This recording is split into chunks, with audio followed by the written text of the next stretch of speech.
All right, I'm jumping into the whole refugee ban fray specifically for my Christian sort of friends and brothers and sisters. I guess I have a few thoughts and really kind of like a couple observations that I want to hear from you guys on. I guess for me, like, I'm not that surprised by this. I mean, I'm not even saying I agree or disagree with it. If you read my posts at all, you know that for 2 years at least, I've been saying publicly, like, I wish I had the chance to love ISIS or refugees or anything that people are afraid of, because for me, Christianity is there can be no fear. If I believe in God and the Bible and what the promises of the Bible are, then there's nothing that's going to separate me from that. There's no fear even of death, right? So let's get that out right away. I guess the challenging thing for me is when I'm seeing all these people saying, like, posting scripture and saying all this stuff about, how God is calling Christians to act and applying that to our government. And I guess I'm wondering how we can do that when, I don't necessarily believe or see that we have a desire for a Christian leadership. And if we do, are we actually even praying for that? Are we actually even voting that way, holding that up, and not just posting things about it, but taking action to be involved in politics as Christians? I don't know that I don't see that a whole lot in, like, from where I'm at. So maybe you guys are and are believing that the church is doing everything they can to be relevant in politics and in government, but without that, I don't understand how we can sort of like try to apply those principles and base it on work that was done 50 or 100 years ago and think that we can still ride on those fumes and want those kinds of ideals for this country. So, I guess that's a big question, but also, like, for me, when I look out at, I've moved back and forth. I've moved 4 times in 4 years of being married, two to West Coast, now back on the East Coast, and have seen how hard it is to connect with my neighbor, how intentional Whitney and I have had to be to do that, and recognize the many walls that we put up between our neighbors right around us, like right now, both physical and otherwise, financial, emotional walls. Most people, if they're not flat out like sitting behind like gated properties in this country, which drive around Silicon Valley, everybody's walled off. Like, you don't. Why are movie theaters in decline? People don't need to go to the movies anymore. They just watch their own home theater. There isn't the communal space like when I was in Italy. I saw, where people just hang out together. It's a mall now. Where is it? Like some sporting event that you got to pay $100 to even go into. Like, we've walled ourselves off. Working in homeless ministry, I saw how the homeless in our own country are pushed out of cities and walled off, and I don't see people really getting too upset about that.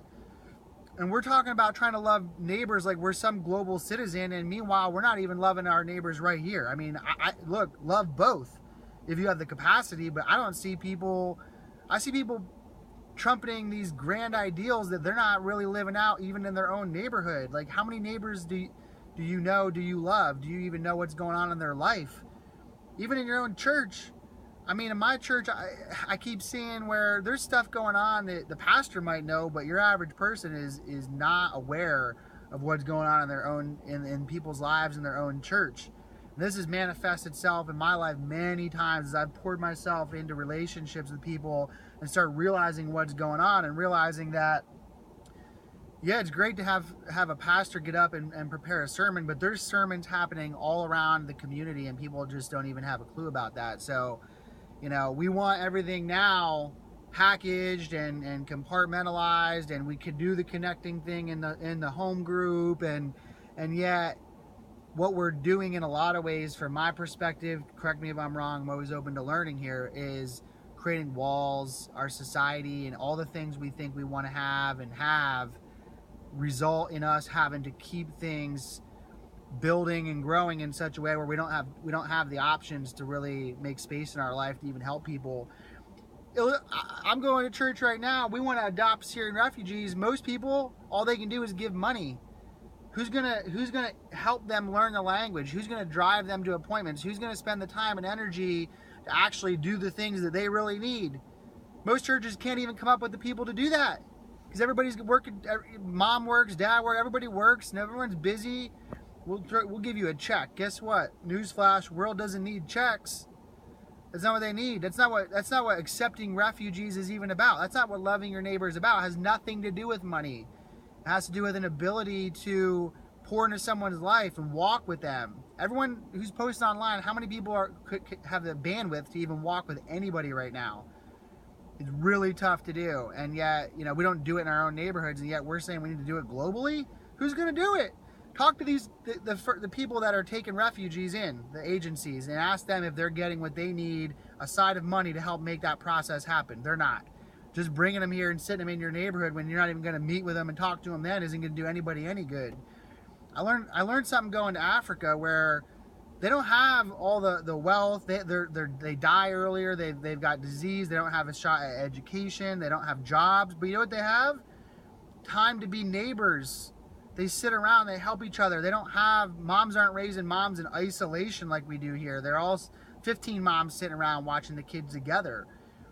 We don't even, you know what? People coming from these other countries coming here, and we're acting like we're some great neighbor to them. When they get here, they'll find wealth, they'll find opportunity for a job, but they're gonna have a tough time finding like legit neighbors. That's my perspective. So I think it's just something for us to reflect on. What do you do about it? Love your neighbor. You got neighbors right now. Do you know them? Do you love them? Are there people that are close by that you have an opportunity to connect with that you're not? Do you even have the space, the bandwidth in your life to actually connect in a meaningful level with people besides Facebook or online? Like real, like sit down and have dinners with people, cry with them, go to the hospital, sit with them, things like that. I mean, I don't know about you, but it seems like that kind of neighborly love and acceptance and receiving, you know, is in short supply. I don't know. Just some thoughts in the middle of all of this that, you know, been on my mind. Even in the last couple of days, I've been trying to catch up with what's going on. So I don't know if this resonates or matters to anybody or not, but that's where I'm at.